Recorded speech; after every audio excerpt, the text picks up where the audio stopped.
Okay, YouTube, I'm going to do a video on HughesNet service. Yeah, okay, so this is what it was. I had moved and I didn't want to keep my internet provider that I had, which was really good. Like, if I wanted to game or watch anime or stream Netflix, VRV, whatever, I could do it, and there would be like no skips, no anything. I just didn't want to keep that service because they were charging me too much, and I just really couldn't afford it. So I got HughesNet. So I was thinking, okay, never had satellite internet before. I'll try it. Yeah. Okay. It's not that bad, but it's bad. It's bad compared to what I had come from. The satellite internet is not good for people who like to game. If you like to stream a lot, definitely not a good option. But as you can see on my TV, I am streaming YouTube. I watch a lot of YouTube videos, and usually I can get a good streaming for a while until I use all my data up, and then there'll be like no skips or no loading signs or anything until I use all my data up. That's a different story. How HughesNet works is basically you have to, of course, pick the plan that you want. I have the cheapest plan because honestly I hardly ever stay at my place, and I said I really don't want to pay $100 and some a month for something that I'm not going to use half the time. But that's just me. But if you have a family of 3 or 4, you definitely probably going to want to upgrade your plan, which is going to run you about $100 and something anyway. So they do have different options though. But if you're just looking for something just so you can have an internet connection, or or you're going to school or whatever and you just need something for the internet and strictly only the internet and not streaming, then the satellite internet would be a good option.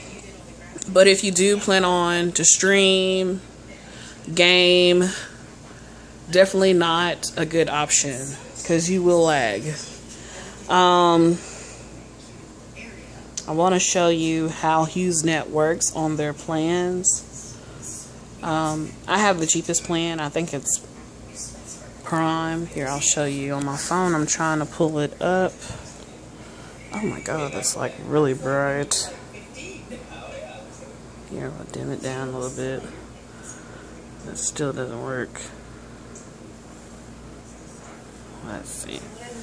And see, I'm streaming on my TV, which is working really fine. But then on my phone or your other device that you use, it's going to be really, really slow. Oh, okay, let me zoom in. Okay, so I have the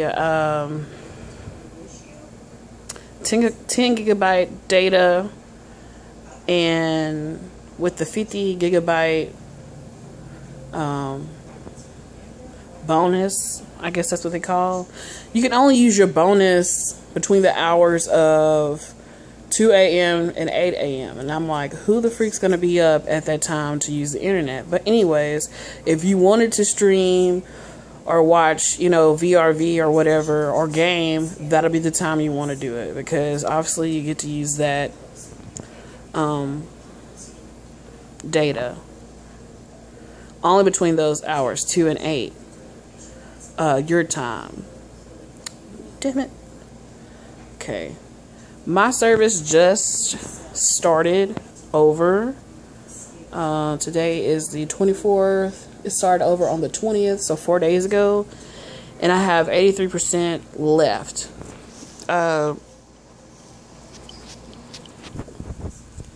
And like I said, I haven't really been here a lot.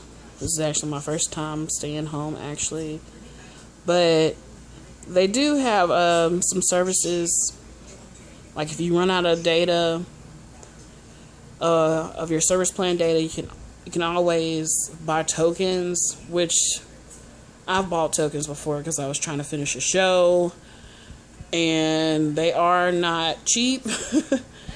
I think 1 gigabyte is like $3, and so on and so forth. The price goes up from there. But if it's just 1 or 2 people, and like it's me and my daughter, and she hardly ever uses the internet, but when she does, she just streams videos off of her tablet, then it'll be okay.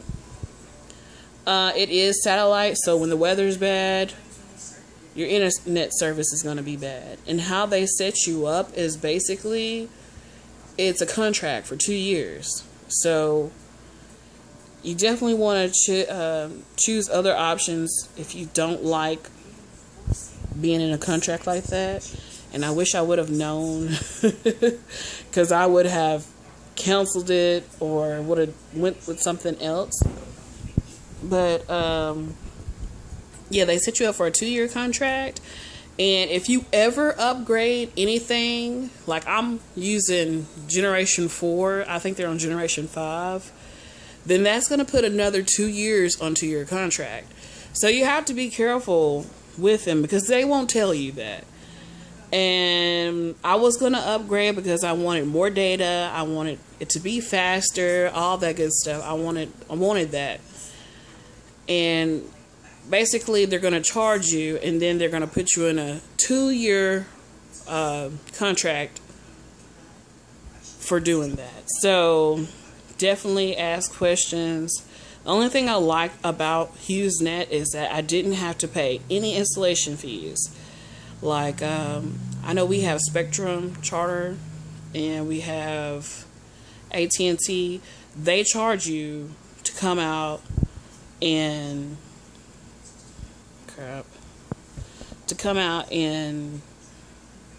basically install your stuff. With HughesNet, they didn't charge me anything. And I guess that's the only thing I really like about this service. Because the service is slow after you use up your 10 gigabytes. And when you're looking here, you see it says 1608.0 megabytes. Well, a gigabyte is more than a megabyte. So it makes you look like you have more, but you don't. So it's just a lot of things you have to look into when you are considering this service. I'm almost done with my contract. So I said I'm just going to tough it out. And I only pay $50 a month for it. So it's not that bad compared to 100 and something it would be with Charter or AT&T. But granted, I would have good service. So it's basically what you get what you pay for. So if you want to game, if you want to stream videos and stuff like that, definitely choose a different package, or just choose a different company to go with. So that is my review on HughesNet. A lot of people bash it, but it is what it is. It is a cheaper service, and in some places of the United States, it's the only service they can get. So, you know, just be wary of that. So anyways, talk to y'all later.